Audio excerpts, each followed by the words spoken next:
Go ahead, it doesn't take long to get up and running. And so I'm fond of saying and pointing this out that, and you and I use the same timeline more or less, Darius, but anybody who's feeling really far behind, any of these 20-somethings that are in college trying to figure out what am I going to do next, you're probably no more than 6 months away from like truly AI guru if you were to start right now. So jump in and start learning the tools. You don't have to be that CS major or the computer engineering major from the past. Not at all. Yeah. No. That's the best part of the whole thing. This is the first time in history where if you're just a smart person that hates coding, like you are actually like farther ahead than someone with a CS major, because the AI can do it for you. It's amazing.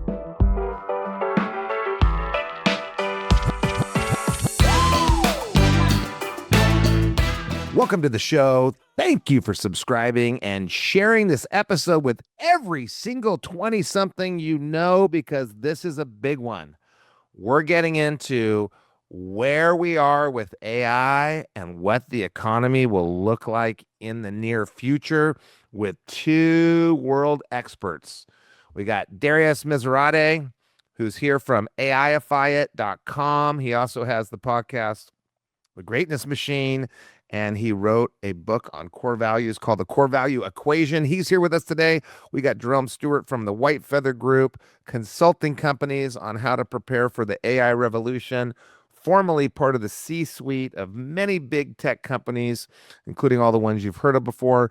We got Sean Phelps here, sometimes host of this show with me, entrepreneur, executive, and amazing father.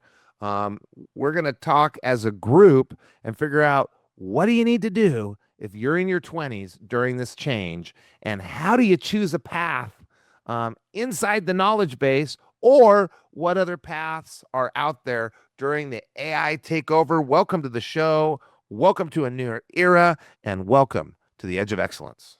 Well, welcome to the show. Thank you, all three of you, for showing up today. We got a wonderful show coming up here. We're going to get into how fast AI is changing. We're going to do some projecting into the future. We're going to talk about where 20-somethings come in and how they fit into the AI economy, and what both you and the companies you work for should be doing to thrive in a different and changing world.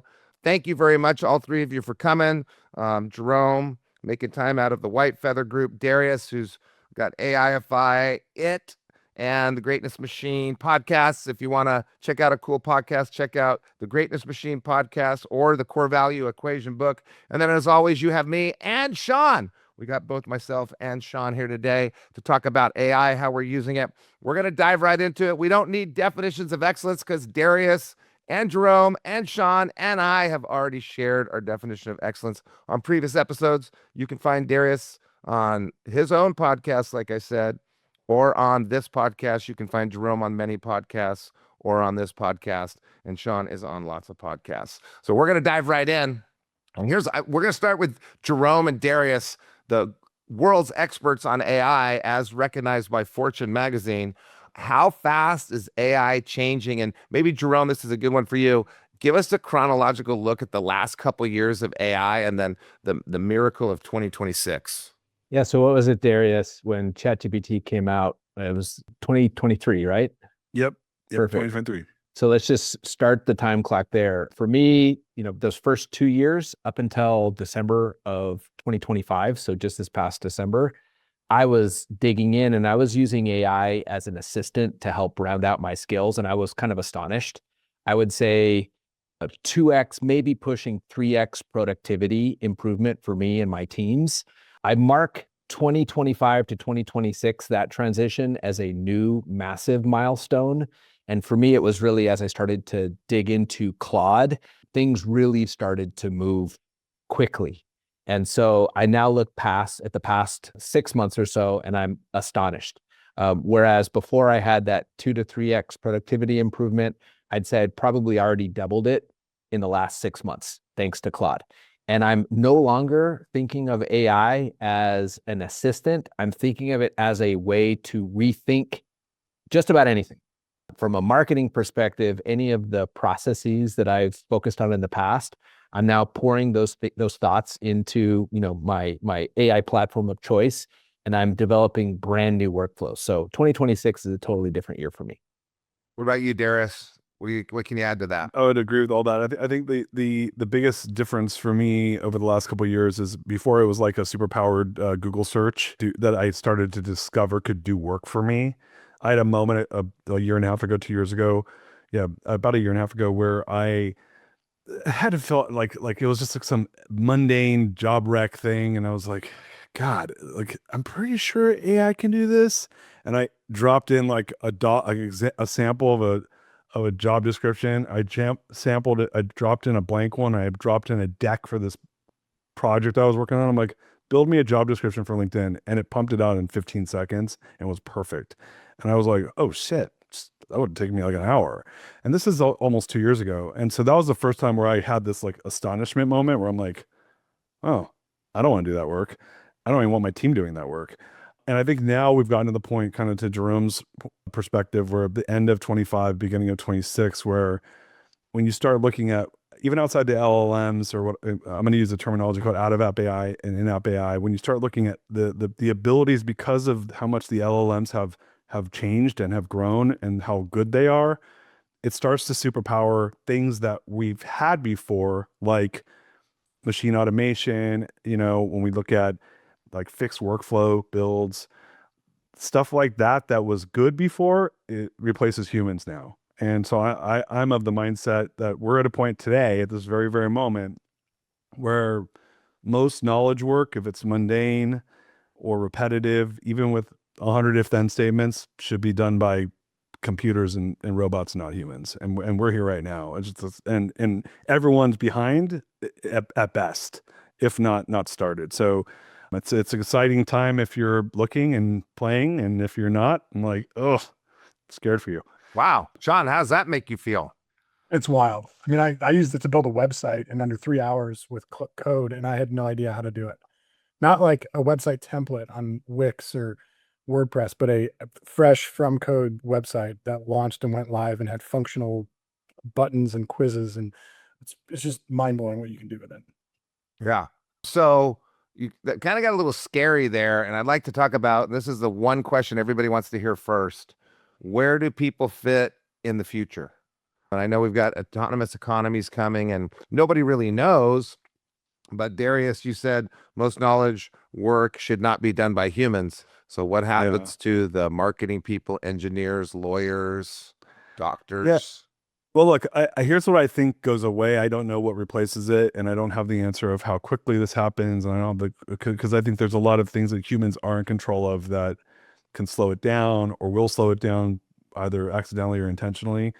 What I've noticed, and I'm the chairman of a company called AIifyit. We go into companies and automate the knowledge work.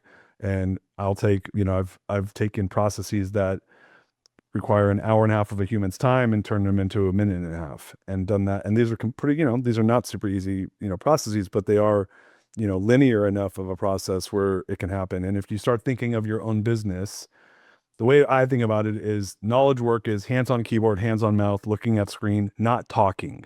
Let's forget about the talking part, like where I interact with another human across like what we're doing right now. Yes, some people think AI will replace that, and probably it could, but I don't think humans want that, at least right now. When it's hands on keyboard, hands on mouse, looking at screen, doing like a set of tasks.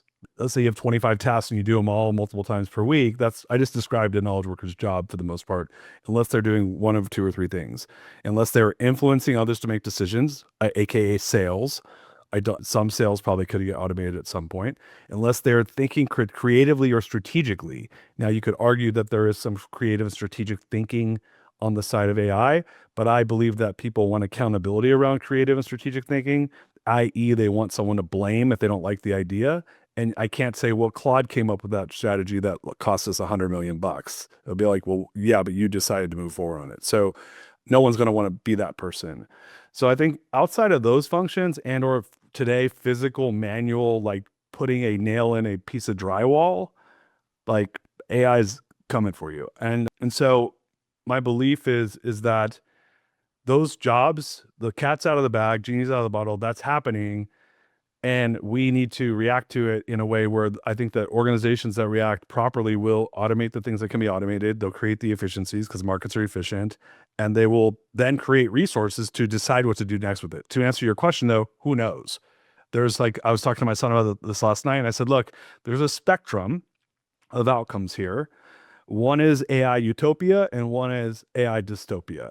And I'm really hoping for the former, not the latter, right? But I don't know, because I think if you eliminate, I think the number is 15% of job loss is a depression. If you have 15% unemployment, that's nothing. 40% of jobs in the United States are knowledge worker jobs. And I'm of the belief that 85 to 90% of those jobs are at risk. So I think that's some interesting times. I'm hopeful that it'll create a bunch of new economies and opportunities from it. But yeah, fingers crossed. So what do you do if you're 21 in college and looking at going to law school, Jerome? Or what do you do if you just graduated with a marketing degree? What do you do if you're studying to be an engineer? I like the question. And first, I agree with Darius. We don't know exactly where this is going, and there's a variety of different options. So check in every 3 months or so and see how things are trending. A couple skills stand out as very difficult to AIify. I focus on the handshake, and I think sales is a really good example of where the handshake matters, but those in-person connections that we establish with other humans and the value of those in-person connections. I mean, how many of us have closed deals, based on the conversations that we've had with other humans? Most of us have. And so that I don't think is going to AIify too quickly. I think what's happening before you get to that stage, some of the marketing, some of the legal work, those other examples, indeed, I think you can take that knowledge worker set of tasks and, automate them. But again, don't jump over the handshakes. There's another skill that humans bring, and it's the ability to see good versus bad. And your good for your company is going to be different than the other company's, good. And so that discerned skill set that comes from having done something many times for a period of time anyway, I think that's also going to be hard to hand over just to the AI. And I'll just round this out by saying, I am not a Catholic, but I did enjoy reading bits of what the Pope said about AI in the last 24 hours. And I think everybody should kind of lean into that. You need to train people. You can't just assume that they're going to jump in and learn this automatically. Yeah, they can, but invest a little bit in training. And again, recognize that humans are the ones that bring the emotion, they bring the love, and that handshake component, that's very much a human element that you can't AIify. So Matt, can I jump in here just really quickly, just because if we're talking about 20-year-olds, I actually just hired a 23-year-old who you've met, and I hired him specifically because he was AI first. This is a guy that was in college, graduated SMU. He taught himself N8N. He's not a CS major, by the way. He's a finance major. I hired him because he had finance skills for a private equity firm I'm starting. But he was so curious about AI, and he had taught himself enough about AI where he's building OpenClaw agents for us. He's building simple workflows. He's training my virtual assistants in the Philippines on how to build workflows for automation. I do believe that if you want to do knowledge, quote unquote, what used to be knowledge work, the new knowledge work is building automations. The new knowledge work is automating companies. And so if you want to go into a company and not do some of the things that Jerome or I was just talking about a moment ago, then the new knowledge work, if you're a person that's an organized person or a project manager, it's AI, everything is AI first. When I think about hiring someone, my first question is I don't care even how much experience they have necessarily at this point for positions that don't require that. Mine's like, hey, tell me what you know how to automate. Tell me if you've learned these. So you can go to YouTube and type in, teach me N8N, teach me Make, teach me Claude Code. And I like the N8N and I like the OpenClaw agents as a kind of a combo, because you have fixed workflows and you have dynamic agents. And at least where we're at today, to Jerome's point, ask me in 3 months, 3 weeks, who knows with how fast stuff changes. But at least for the last 3 months, that's been a kind of a nice combo for building stuff. And that's where if I'm coming straight out of school and I want to own it and kill it and get a job, I'm going to go in and fill a void, because every company I talked to 5 companies today. You know how many people they have in their company that know how to do what I just said? Zero, none. And just to add on top of what you said, young people, these 20-year-olds, they bring energy, but also they've been figuring out how, just going to say it, how do I, cut corners to get the schoolwork done? And they've done all this in this AI era. So they're already off to a really good starting point. they're going to, in many ways, jump in and supplant those very seasoned workers who only know the older way. So it's a really good time to be that energetic, upstart young person jumping into the AI era. You guys give a pretty optimistic outlook for somebody with AI skills, but the entry-level job postings are down 35% since 2023. Big tech is down 50% from pre-pandemic levels in hiring. Recent graduates have a high unemployment rate and 43% are underemployed. So they're facing a pretty tough job market. Yeah, I agree. I'll tell you this though. Most of them are not going and gaining the skill sets I just said. And so the reason they're not doing that is I'm going to, again, use, all of us are here are business owners. Why am I going to hire someone right now when I'm pretty sure I can get 20 to 30% more out of my team just by them using AI? Why would I add anybody right now? Why would I add an entry-level person to do a task that's probably going to be automated 6 months to a year from now? Because I'm telling you, I'm out there with AIifyit. I'm like, your knowledge workers, you shouldn't have any of them. And I mean it. I'm not saying it because I want to be mean. I'm saying it because it's true. And so they have people in their ear trying to sell them AI through automated workflows, consulting, building stuff. Their app providers say, hey, switch your system of record and use my new system of record that does 80% of the stuff that you do manually automatically. So business owners, Sean, to your point, are getting bombarded with messaging. So much so they don't know what to do. And that's why, like AIifyit, we're like, look, like by the way, I think the SaaS guys are screwed too. It's there's no, like, why would I pay So for does SaaS the market. So does the market. That used Yeah, to be right, the right. sure way to a big exit with SaaS, and people would claim they were SaaS. Now they're all claiming they're AI because the market has switched. Yeah, as my business partner Joshua Pellister says, the jig is up, right? Why would I pay for a software when I can have Claude Code build me a CRM? We for AIifyit, all we do is build custom software for the business because we can do it in minutes, and it's free. So this is the world we're in. We're in this world of like a de-escalation of cost to get stuff done. Going back to your point though, Sean, that leaves a lot of uncertainty for business owners. So if I'm a business owner, or I'm a big tech company where it would, like, let's use Meta that just laid off a ton of people, or Jack Dorsey's company that was like, I'm going to get ahead of this and lay off 8,000 people or 5,000 people, and they're all doing it. And then I was watching, what is it? The Daily Show. And there's a new guy, the guy that just came, he's a writer for the Atlantic. Can't remember his name, but 18-minute interview with Jon Stewart. We should grab it and put it on here because it's interesting. He said there's two people talking about this really loudly right now. The far left and the far right are saying, let's nationalize AI, which is kind of a funny idea, right? But it's possible because that's the way to tax it. And then in the middle, no one's talking about it. He said the second group that's not talking about this at all, Fortune 500 CEOs.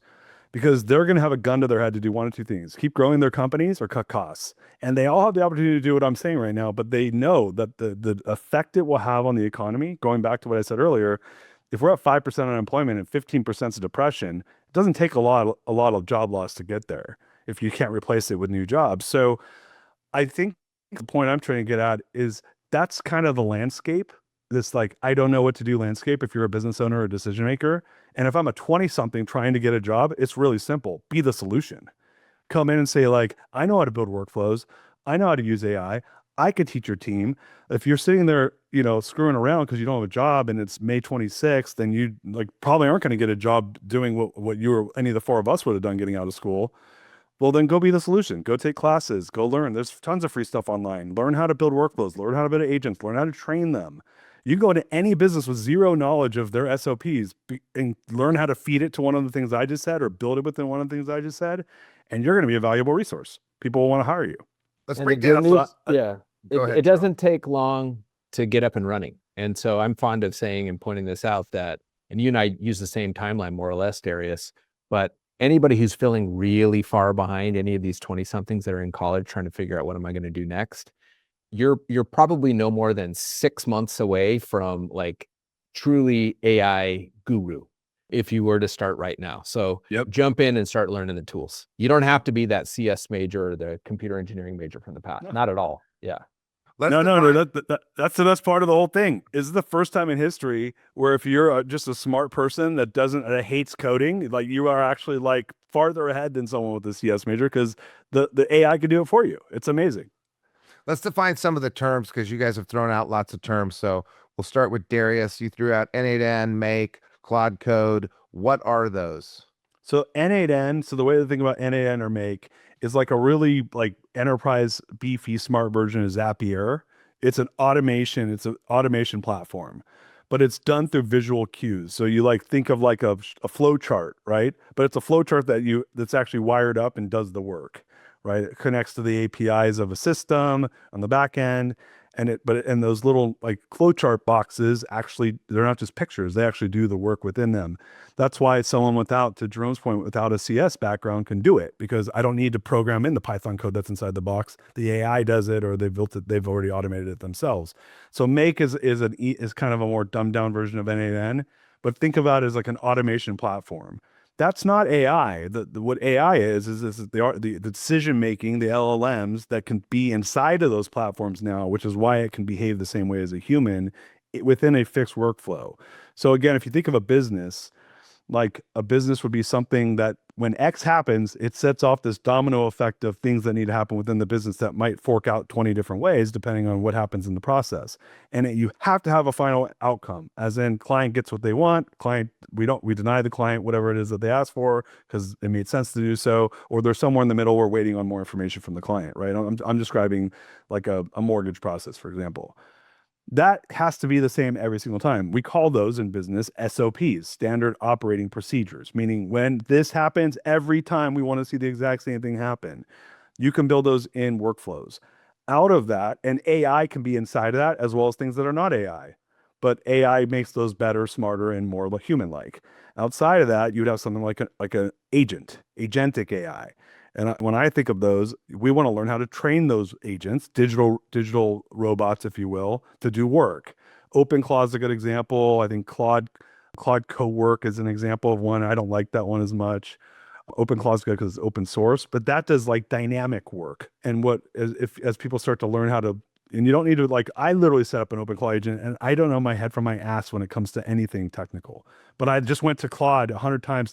I was in terminal coding in Python. I didn't even know what I was writing. Take a screenshot, go to Claude. What do I do next? Type in these words.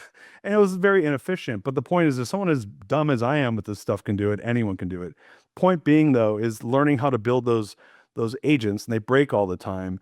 They do dynamic work. Hey, why don't you go look in the system and see it, instead of I'll use an example of a report for a business. Hey, I want a KPI report that says XYZ happened in my business.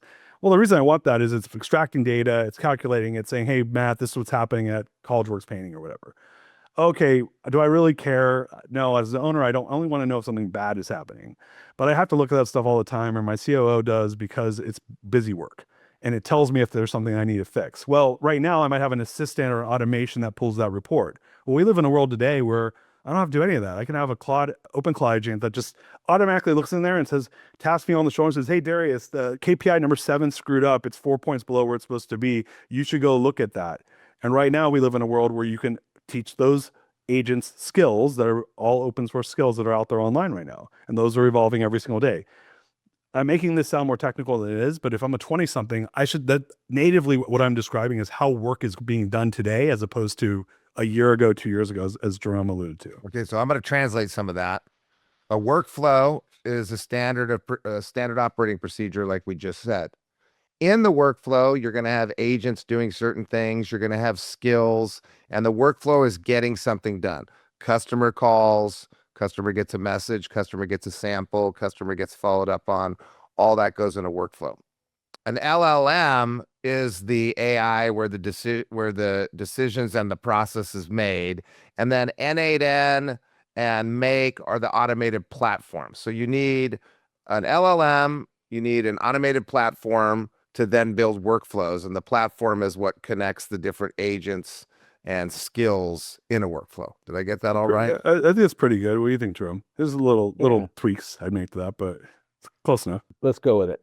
Okay.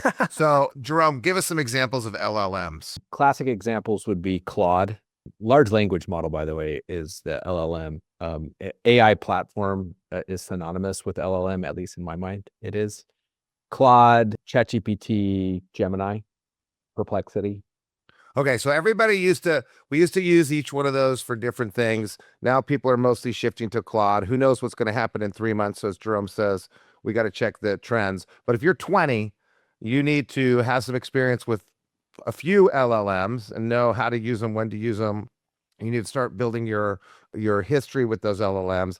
And then what you all are saying is there should be some experience with one of the platforms like Make or N8N, and there should be experience in building skills, building workflows, building agents, because then you're able to solve problems in whatever area you're in. If you're in marketing, you can solve problems in that area. If you're in medicine, you can solve problems in that area.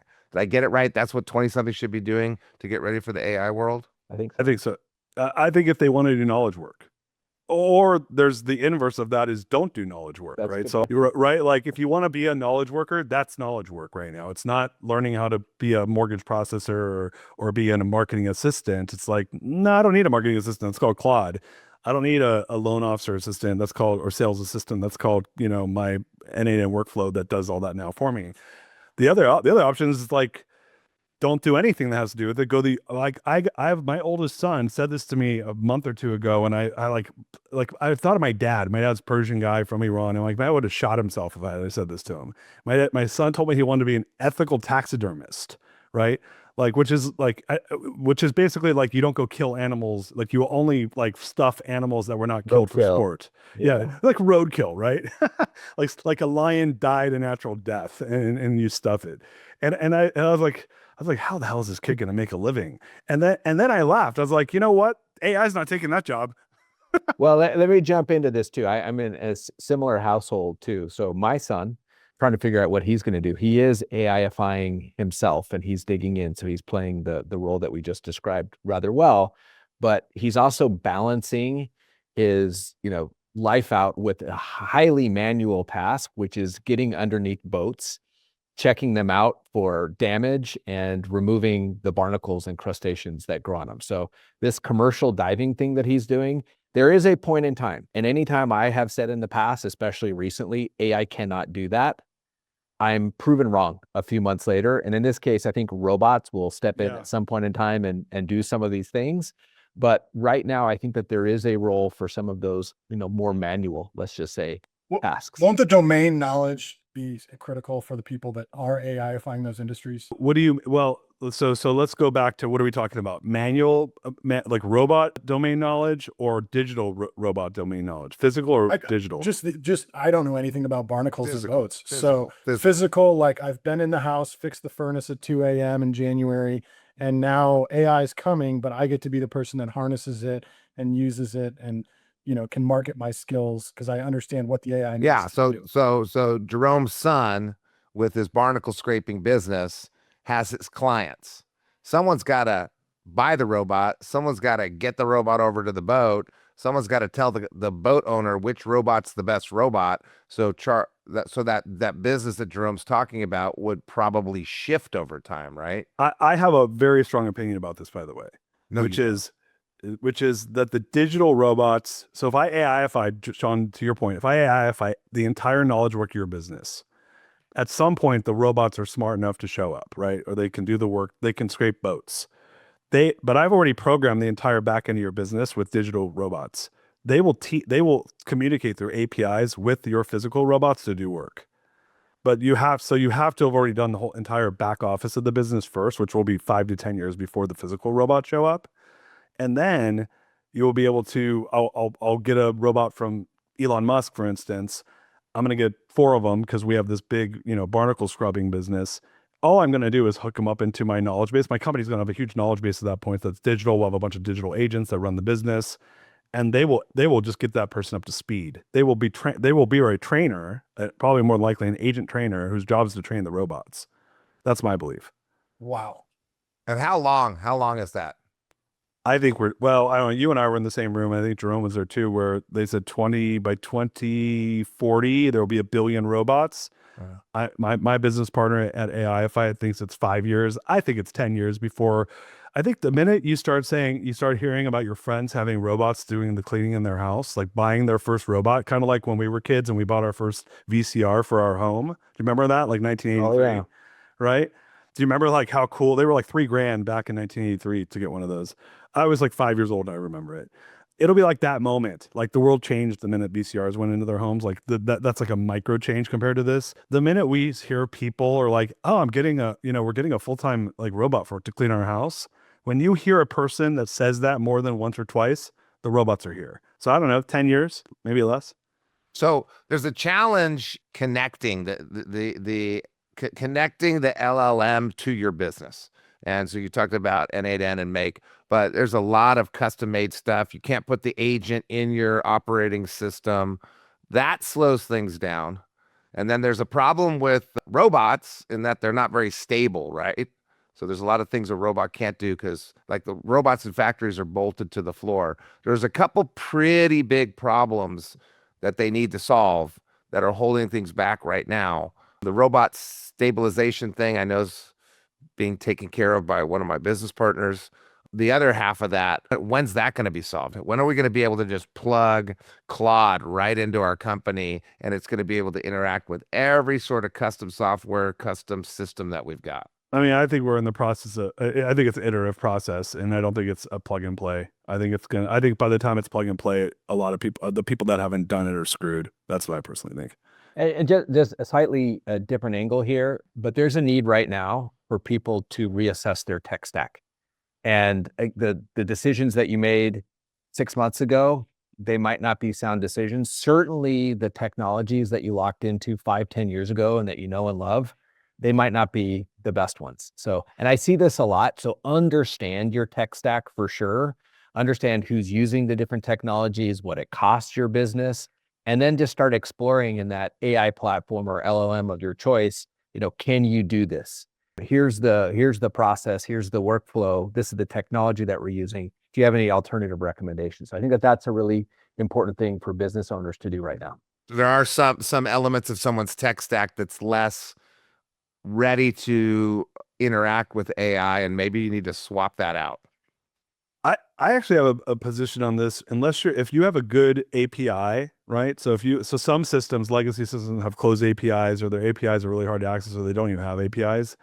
If you're on a system like that, I think swapping a system makes sense, because you can do what I refer to as out of app AI, where I don't need to wait for the system to like get smart. I can build automation through my own workflows, like working with like a company like AIifyit would do something like this, where they're going to build the automations outside of the app. They're not going to wait for the technology within the app to come up to speed. So as long as you have open APIs, you can kind of build your own stuff using vendors to do that. I think that's the smart way of doing it. If you're in a broken system, you're small, and it also depends on the size of the business. If it's really big, it's harder for change management. But if it's a broken system, old legacy database system, closed API, or they won't give you access, and you see it, man, these vendors will not give you access. They don't want you doing this because it makes them irrelevant.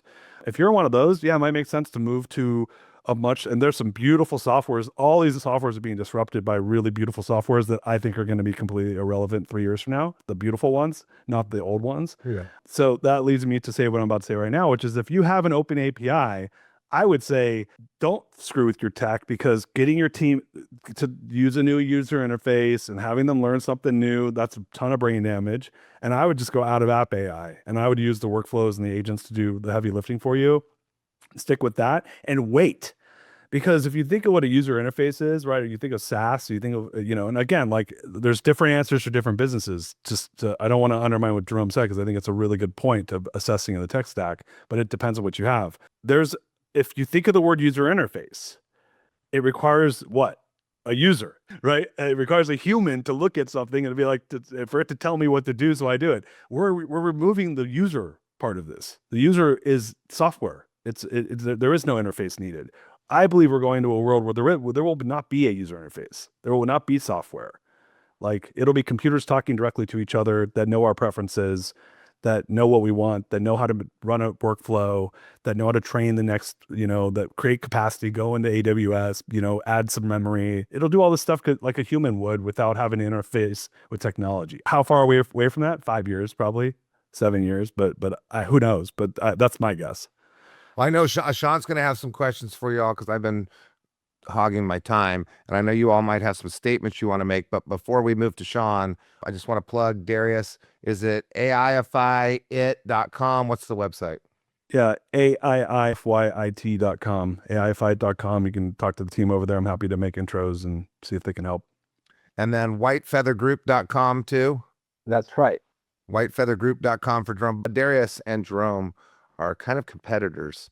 They both help organizations Not at all. Not at all. adopt, or exactly competitors adopt AI and build workflows and agents and skills. Sean, what questions do you have for our esteemed panel of two just world-renowned experts on AI?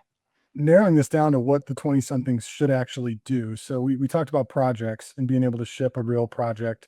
Where do you start that 6 months if I want to become an expert, and what newsletters, what media sources should I follow, and where should I get the news? I'm starting. I was looking for Darius to jump into this one, but my go first for it. reaction is first pick a solution, pick one of these LLMs that you have access to, perhaps through your school, or perhaps you're willing to pay for the premium subscription, and jump in. Avoid the temptation to, if you're trying to do something, like maybe you're trying to build a presentation for the class that you're in, or maybe you're taking it a step further and you're experimenting with agents. Avoid the temptation of stepping outside of the AI conversation. Try to do everything within AI. And if you hit a wall, ask the AI, which could be Claude, it could be Gemini, it could be ChatGPT, it could be whatever. Ask the AI to help you work through it. And so it creates a closed loop process within the AI. And what you're also starting to do is train the AI, training it to understand who you are, what your preferences are, but also what those workflows are. So you can accomplish a lot without ever leaving the AI. So my first recommendation would be jump into one of the platforms and start getting some work done. I think that's great. Yeah, I'm a bad example of resource for this, but I think to Jerome's point, I think actually I would ask Claude, like, hey, I would tell him what your preferences are, what you want to learn, and it will tell you. I don't have a good recommendation, because just like me starting a podcast, I never listened to podcasts, but I just started doing them. I'm the same way with AI. I never really was super curious about what other people were saying about it. I happened to know someone that had an AI company, and happened to know some companies that needed to automate their back end. And I said, I want to sit in and watch live builds. And then I started to build an opinion when I saw stuff being built, and then using it myself, building my own stuff. And I'm like, hey, if a dumbass like me can build this stuff, then we're here. When I see a 1.5 hour process run in 1 minute, that I know it manually, how complex of a process that is. I know how much time it takes. I know exactly the step-by-step, what you have to look at, and to see that AI can do it well. I'm like, oh, if it can do those two things, we're here. We're finally, it's doing it better than a human would do it. And the question now is, how long does it take for it to do more complex processes? So my answer is ask the AI, and then it's like anything. Go get your hands dirty. Go build stuff. Go play with stuff. Go be creative. Go find someone who you can watch them building a workflow. Go watch workflows being built. Go pull up a screen, get confused, and build your own. And then over time, that'll lead you in the right direction. That's what I would do. I like what you just said, to find somebody else at your school. There's going to be, it's your friend who's, nerding out on, AI workflows already. Spend a little bit of time with her or him and learn from them. Because you also asked Sean about, like, what should we read? What should we listen to? Another really obvious example, and Darius, you touched on this, YouTube. When you bump into a wall and you're like, I don't know what this is, just do a quick, search on YouTube and watch a couple of videos. You're going to learn a lot. And that's a great gateway to a lot of other knowledge. So that's what we're doing at our business. Is we're picking an LLM to dive into, which is Claude. We used to have chat. We changed because of YouTube. We're letting the LLM train us, and now we're going to watch some builds of an agent, a workflow, a skill. Sean asked something different, though. He asked that, but there was a second half to it. What should you be listening to and reading besides YouTube videos and just diving in and, as Darius said, screwing up and getting frustrated? Yeah, I actually think that I would read what Claude told me to read. I would say, hey, this is exactly what I want to learn, and exactly what I don't understand. What would you recommend? Because I'm telling you that I personally don't have a resource where I'm like, this person's the foremost thought leader. This is a world where I don't believe there is real thought leaders in this. Like, it's too new. Like, even if you're the one building the LLMs, like, you're not the ones operationalizing in a business, right? So, like, there is no experts. Like, I don't believe that to be true. I think, like, literally, like, Jerome is more of an expert than probably 99.9999999% of everyone in marketing on this, simply because of what he's doing. Get a yellow card. Get a yellow card. No, Why? actually, I'm upgrading you to the first ever red card. Oh, did I get red carded? What did I do? Even on the show. It's my show. If I say you're a world expert, you're a world expert. Oh, my If, bad. if I say Los Abuelos and Fortaleza sponsors us, even though the owner of Fortaleza has no idea I say that on every show, they sponsor us. You don't just get to come on to, I'm not on your show saying that I'm not a world expert. You can't come on my show and say you're not a world expert. That's how I get listeners. Well, I will say this: then using your definition, we are by far world experts on this because we're doing it every day, all day long. And my perspective when I talk to quote unquote experts, I'm on the phone with experts all the time. Them showing me their shit, and I'm like, they don't know anything. They're using a 2024 paradigm to think about how the world is, and this is a whole new world. Like, we live in a world, the way I think about AI is very simple. Up until December-ish, maybe even up 2023, we started talking about this thing called electricity, but we were still out there lighting torches outside. And then in December 2025, January 2026, someone turned on a light bulb for the first time. And then everyone's like, I got this really cool gas thing that does what that light bulb thing does. And I'm like, no, man, you're still playing with gas. And so it's new. It's a new thing. And so the like, yes, experts are the ones that recognize that it's electricity and are actually only building light bulbs and are only building lamps and are only building things you plug into a wall. And if you're fucking around with gas, excuse my language, if you're screwing around with gas and calling it something else, which I believe many people are doing in AI, I don't believe you're an expert. And maybe it's because Darius and I just don't read much or listen to podcasts too much, although I listen to a ton of podcasts. But on this topic, again, I'm agreeing with Darius. I think jumping in and asking questions of Claude or whatever else is a great way to do it. And I'll just reiterate YouTube. I found a ton of value from YouTube. There are terminology, there are phrases, there's things that we're bouncing around on this very call. And if you don't know what it is, spend a little bit of time to kind of increase your knowledge. Not a ton of time, but ask YouTube whatever it is that you're looking for. And I think you're going to find some insightful stuff. Certainly, how do you get started with Claude Code? How do you get started with, OpenClaw? Those are ripe for YouTube. Yeah, and let's use OpenClaw as a perfect example of this. OpenClaw is an open source idea that came to life in February. It was a nothing. And this dude cracked the code on how to build agents that actually do dynamic things with like the LLMs, right? And like dynamic, like it behaves like a human and learns like a human and actually does work, unlike other systems where they'll get stuck or they'll break or they'll time out. It didn't do that, right? That's a thing that was created through open source 2.5-3 months ago. We're in a world where that is true and changes every day. And so the experts, I believe, recognize that and know to say, I'm not an expert because there are no experts. And the experts are the ones that are going out every day playing with the new things and seeing how they work and implementing them into the new things that were barely working, that are maybe working good for a day, then they break. We're in the Wild West. This is a complete paradigm shift of the entire commercial system of business and the way the world works. And it's exciting. So go get your hands dirty. John, any other questions? I love it. I mean, I think the message of just get out and do it and play with it. What is your message to those that are putting on their blinders and saying, I'm going to wait until the robots are here and until I'm just going to run my business, do it the way I've always done it. And when the software is finally good enough for me to just plug and play, then somebody else already made it, I'll use it then. But for now, I'm tunnel vision.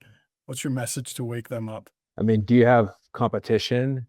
If yes, then shake yourself, like jump into the coldest shower imaginable and get started. There are not any businesses, any functions just about that if you allow any of us to just dream for a moment that cannot be AIifyit to a certain degree. And it's any function. Like we were talking for a moment about like getting underneath boats and something that's very, manual.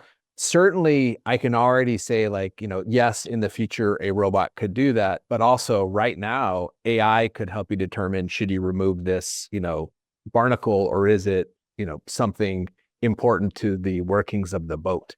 Like AI assisted activities for plumbers and for commercial divers, that's already there. We're moments away from, maybe a couple of years away from the arrival of the robot. But again, my point is, any function. We're talking about marketing. We're talking about lawyers. So those people who are in school saying, oh, good news, I'm not going to be taking marketing. I'm not going to be, I'm not on a path to becoming a lawyer. There's a very good chance that your career is also, ripe for disruption. I think all of them are. So, and that business owner, like, jump into the cold shower and get started. Yeah, Sean, I couldn't agree more, Jerome. Unless, like, I think that if the more manual, the more physical the business is, the more time you have before you're most affected. That said, let's just focus on the knowledge. Let's just assume that what you said was like a knowledge working business, or at least half their work being done, or half their expense is knowledge work, which is most businesses. I say the same thing to all of them. You all have stage 3 cancer right now. You just don't know it. You are either going to become superhuman or you're going to go to hospice. It's your choice. And there's a data point that a friend told me recently. If you go back to like the early mid 90s, late 90s, I think it was McKinsey did a study, and the question was, what percentage of companies have to go online before there's massive disruption? And the numbers they estimated were like 15 to 20%, because I had told them, I think once 15 to 20% of companies AIify their companies, we're going to have this massive, like, if you haven't done it, you're going to go bankrupt. You're literally just going to be out of business. And the reason for that's simple. If I create a business that can do a 1 hour long task or workflow in 1 minute, and let's say there's 12 of those in every single job, it takes me 12 minutes to do your thing, and that's 12 minutes today, maybe it's 12 seconds a year from now, but it takes you 12 hours. Well, I'm 1,000 times faster, whatever that number is, right? But it literally takes me 12 minutes or 12 seconds, takes you 12 hours. Oh, and by the way, I'd only have to add 0 extra people to do it. So I don't have to add any humans to increase my capacity. So I could 10x the amount of business I bring in, and it gets done at 10 times faster, 100 times faster, 1,000 times faster. Well, it doesn't take very long for a percentage of the market to be like, why don't we just charge a third of what we charged before? We can literally make way more money, right? And the minute one competitor just does that and does a way better job at way cheaper, then it's just a matter of minutes or seconds or days or weeks or months before you're out of business. So that's just simple supply and demand microeconomics. Like demand is going to be what it's going to be. My supply goes to infinite, my price goes down, right? So that's what's going to happen in a lot of businesses. And so you have a choice right now. You can wake up, you're already behind, you can catch up. The smaller you are, by the way, the faster you can catch up. You can catch up if you get off your ass and go work with consultants and start thinking about AI first. And this comes from the leadership. The leaders need to think about AI first. No one's coming to save you. There's no chief AI officer you're going to hire to do this for you. You can hire consultants to help, but like, it's got to come from the top. And get with the program, and you will be, by the way, the percentage wasn't 15 to 20%. You guys want to guess what percentage it was of companies that had to go on the internet before an industry got disrupted? Any 5. guesses? 5. What else? Let's go 10. Sean? I'll just go high, go 50. It was 3%. And the reason it was 3% is fascinating. And I'm going to use an example of 2 companies everyone on this call will recognize, Circuit City and Best Buy. They made all their money on 1 or 2 products, right? Like DVDs, they crushed. And that's where all their margin was. And everything else was a loss leader, or it was like medium to low margin. So what will happen is the most high margin stuff will get AIified first, right? And they'll capture that market share first. And everything left is the stuff that is a loss leader or low margin. And so you're going to get crushed by someone that AIified their high margin stuff, has a better service on their high margin stuff, does it way faster, way cheaper. And you're going to rip all that business away from you, and you're going to be left with your low to medium margin stuff, probably all low margin stuff. So if not worth it. If you're in your 20s and you're not paying attention, you're going to be in trouble, and you need to educate yourself and figure out these terms and figure out how to do some of this stuff. If you're in business, you need to, I think Darius would say this, you need to white feather your company and bring it up to speed with the AI and what's going on in the world. And I just want to plug you both again. Darius can be found. The Greatness Machine podcast is a great place to find Darius, but also AIifyit.com. Jerome can be found at whitefeathergroup.com. Kind of a scary discussion today. We'll probably have to do something more on this in the future, because as both of our guests, Sean and my guests, have said today, it's changing so fast, and in 3 months it will all be different.